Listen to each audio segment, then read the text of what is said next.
Hoshana, मुबारक है वो जो खुदावंद के नाम पर आता है। आए मेरे पीछे कहें होशना, मुबारक है वो जो खुदावंद के नाम पर आता है। फिर से कहेगा होशना, मुबारक है वो जो खुदावंद के नाम पर आता है। और इस्राएल का बादशाह है। जब यीशु को गधे का बच्चा मिला तो उस पर सवार हुआ, जैसा कि लिखा है कि ऐ सिय्योन की बेटी मत डर, देख तेरा बादशाह गधे के बच्चा पर सवार हुआ आता है। जैसा कि लिखा है आयत नंबर 17 में पढ़ूंगा, बस उन लोगों ने गवाही दी जो उस वक्त उसके साथ थे, गधे के बच्चा पर सवार। जब उसने लाजर को कब्र से बाहर बुलाया, जैसा कि लिखा है मुर्दों में से जलाया, नंबर 17 में पढ़ूंगा, बस उन लोगों ने सबसे लोग उसके इस्तकबाल को जो उस वक्त कि उन्होंने सुना था कि उसने ये मौजज़ा दिखाया है। खुदावंद के कलाम का पढ़ा और सुना जाना हमारे लिए उन्होंने सुना था। मत्ती की इंजील ये मौजज़ा दिखाया, मरकुस की इंजील, लूका की इंजील के कलाम का पढ़ा, यूहन्ना की इंजील, उन्होंने चारों अनाजील, मत्ती की इंजील मसीह का, मरकुस की इंजील, लूका की इंजील के कलाम का पढ़ा, यूहन्ना की इंजील, चारों अनाजील, मत्ती की इंजील मसीह का जाता है, जिसका मतलब है आखिरी हाना, लूका की इंजील के कलाम का पढ़ा। क्योंकि मसीह यीशु अपनी सलीबी मौत के वसीला से गुनाह को शिकस्त देने वाले थे, इसलिए ये जो आखिरी मसीह के अयाम थे, मसीह यीशु असल में इससे पहले कि यरूशलेम में आते, यीशु मसीह ने लाजर नामी शख्स को जिंदा किया।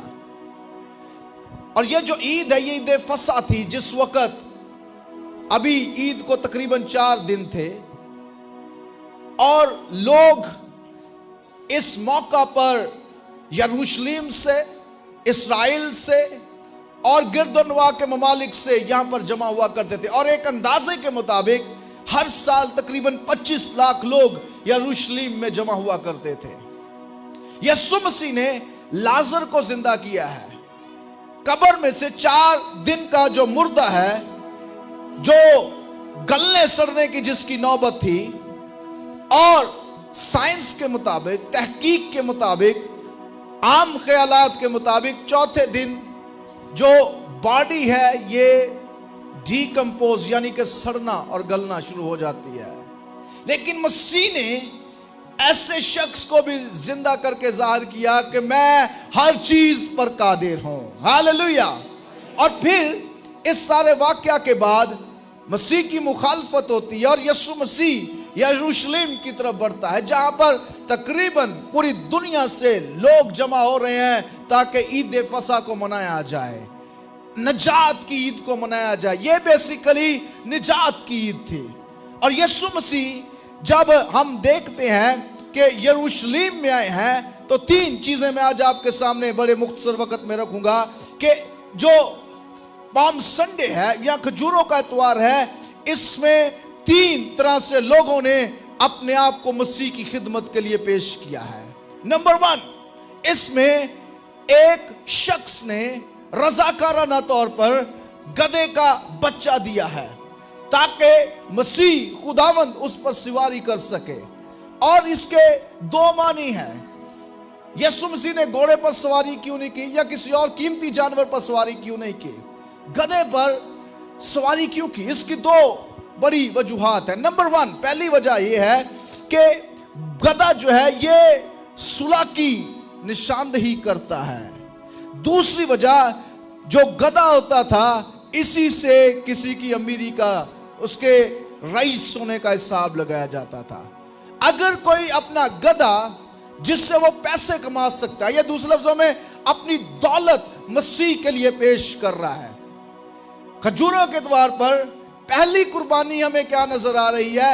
ऐसे शख्स की कुर्बानी नजर आती है जिसने अपना गधा जो कीमती है, जो जिससे वो बिजनेस कर सकता है, जिससे वो अपने कारोबार को वुसअत दे सकता है, लेकिन कुर्बान करते हुए, अपनी कुर्बानी का इजहार करते हुए उसने अपने गधे को मसीह की खिदमत के लिए पेश किया। पहला हदिया क्या है? गधे को पेश किया गया है। दूसरा हदिया इसमें यह है कि लोगों ने, गौर सुनेगा, मैं अभी होशाना की तरफ भी आऊंगा। दूसरा हदिया लोगों ने जब मत्ती की इंजील को पढ़ते हैं तो वहां पर लिखा है उन्होंने अपने कपड़े जो है वो मसीह की आमद में गधे पर डाले हैं और राहों में बिछाए हैं। एक ख्याल यह किया जाता है, क्योंकि अगर आप बुजुर्गों को जानते हैं तो बुजुर्ग कुर्ता या कमीज पहनने से पहले एक नीचे पहनते थे सलूका, जिसे कहा जाता था। वो भी एक किस्म की छोटी कमीज होती थी।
कदमों में रख देंगे, वो उसे बढ़ाना शुरू कर देगा।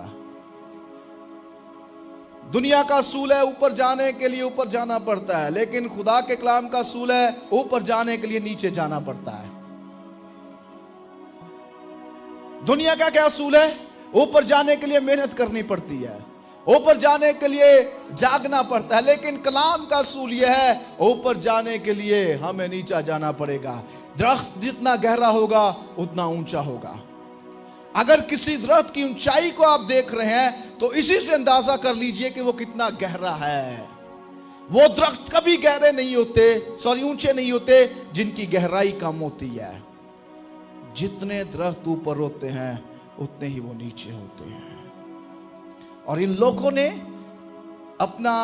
अपने कपड़ों का हदिया, कीमती कपड़े, उसकी किंगशिप को, उसकी बादशाहत को, उसके बादशाह होने को रिकॉग्नाइज करने के लिए, जानने के लिए, पहचानने के लिए, कबूल करने के लिए उसके कदमों में रख दिया है।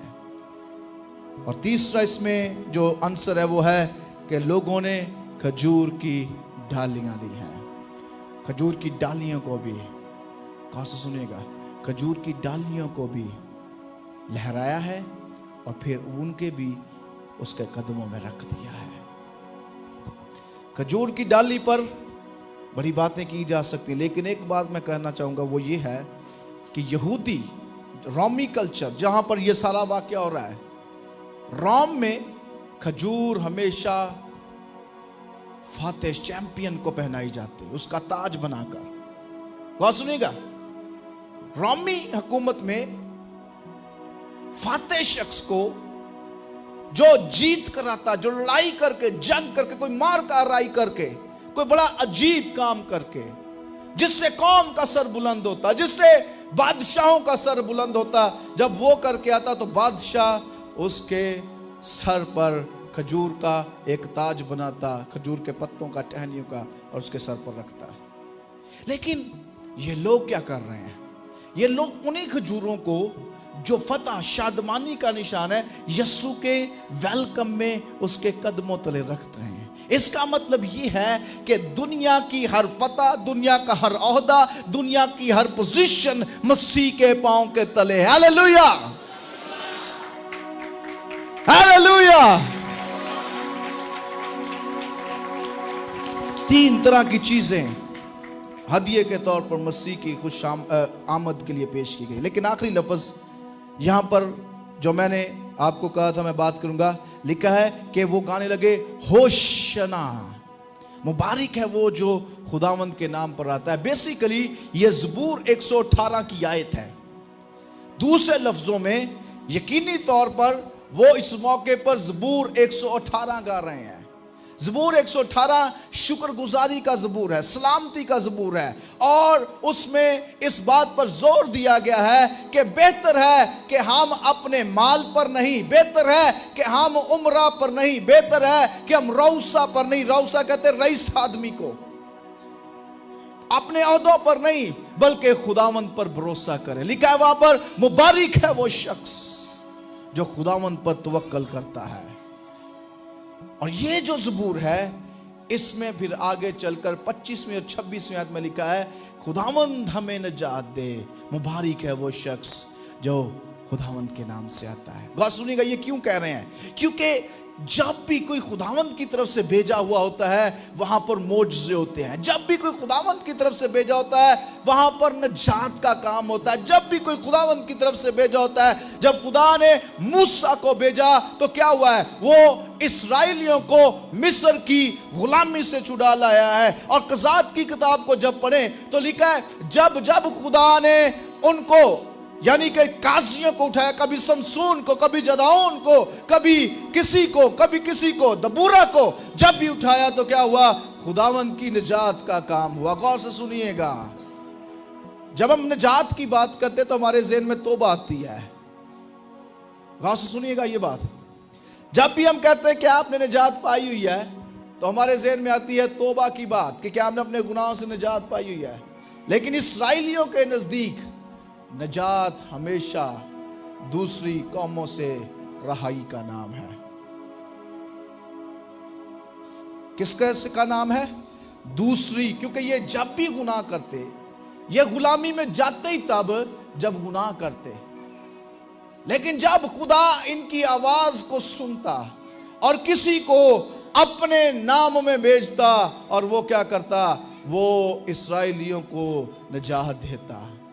इनकी तवक्कुआत भी, ये जो सारी भीड़ है, यही थी। गौर से सुनेगा कि यीशु मसीह जो मुर्दे जिंदा करता है, ये हमें रोमी हुकूमत से भी बचा लेगा। हालेलुया। लेकिन इन्हें नहीं पता था कि ये यीशु रोमी हुकूमत से बचाने नहीं बल्कि उस मुश्किल से बचाने आया है जिससे कोई नहीं बचा सकता। मूसा मिस्र की गुलामी से तो छुड़ा सकता है लेकिन गुनाह से नहीं छुड़ा सकता।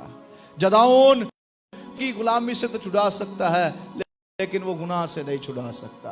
लोग आपको और मुझे मुश्किलों में से निकाल सकते हैं लेकिन हमें गुनाह से नहीं निकाल सकते। नबी हमें कलाम तो दे सकते हैं लेकिन हमें मुश्किल से नहीं निकाल सकते। इनफैक्ट ये जो कुछ खजूरों के द्वार पर हो रहा है, ये जकरिया नबी की नबूवत पूरी हो रही है, कलाम पूरा हो रहा है। हमारे लिए लोग जान तो दे सकते हैं। गौर सुनिएगा, लोग हमारे लिए कुर्बानी दे सकते हैं, जान दे सकते हैं, लेकिन वो हमें गुनाह से नहीं छुड़ा सकते। लेकिन पॉम संडे इस बात की बुनियाद है, आगाज है कि यीशु हमें निजात देने के लिए आ गया है। Hallelujah, hallelujah. 3 चीजें हदिये के तौर पर दी गई। नंबर 1, कीमती गधा पेश किया गया, कीमती कपड़े पेश किए गए और खजूर की डालियां पेश की गई। आए हम भी आज जो कुछ हमारे लिए कीमती है वो उसकी हजूरी में पेश करें।